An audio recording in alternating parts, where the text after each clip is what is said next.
داعش کے خلاف شام میں لڑائی اپنے آخری مراحل میں ہے۔ جہاں اس تنظیم کی حمایت میں لڑنے کے لیے دنیا بھر سے لوگ آئے، وہیں اس کے خلاف لڑنے والوں کو بھی مختلف ملکوں سے بھرتی کیا گیا۔ جب تنظیم نے شام میں جڑیں پکڑنی شروع کی تو ایران نے اپنا مذہبی اثر و رسوخ استعمال کرتے ہوئے ہمسایہ ممالک مثلاً افغانستان میں رہنے والے اہل تشیع سے جنگجو حاصل کرنے کے لیے رجوع کیا۔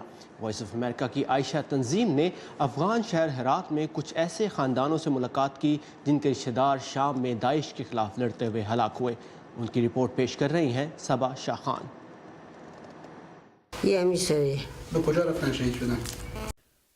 اب ان کے پاس صرف تصویریں ہی بچی ہیں۔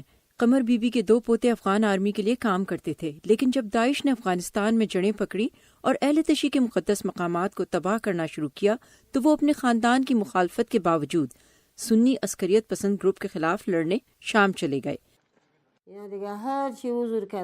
ان کے ماں باپ اور ہم سب نے ان کی منتیں کی کہ وہ شام نہ جائیں، لیکن ان کا کہنا تھا کہ وہ وہاں مقدس مقامات کی حفاظت کریں گے۔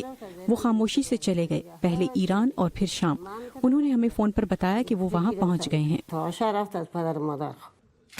دونوں شیعہ نوجوان شام میں 2 سال لڑتے رہے اور پھر کچھ ماہ قبل مارے گئے۔ ان کی نماز جنازہ ایران کے شہر مشہد میں پڑھائی گئی۔ قمر بی بی کہتی ہیں کہ وہاں کا قبرستان بہشت رضا بہت بڑا ہے اور شام میں مرنے والوں کی قبروں سے بھرا پڑا ہے۔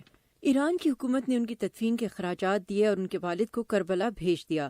قمر بی بی نہیں جانتی اگر ان کے خاندان کو اس کے علاوہ بھی کوئی مدد ملی ہے، لیکن وہ اب بھی ایران میں ہی رہتے ہیں۔ افغانستان کے اس شیعہ اکثریتی شہر ہرات میں جہاں ایرانی ثقافت لوگوں کی زبان اور لباس میں عام نظر آتی ہے، قمر بی بی کے خاندان کی کہانی منفرد نہیں۔ مقامی لوگوں کا کہنا ہے کہ شام جانے کے لیے بھرتی کھلے عام کی گئی۔ نیو یارک ٹائمز کی ایک رپورٹ کے مطابق ایران نے ہزاروں افغان اہل تشیع بھرتی کر کے شام بھیجے ہیں۔ ایک بااثر مقامی سیاستدان اور سابق جنگجو اسماعیل خان اس کی تائید کرتے ہیں۔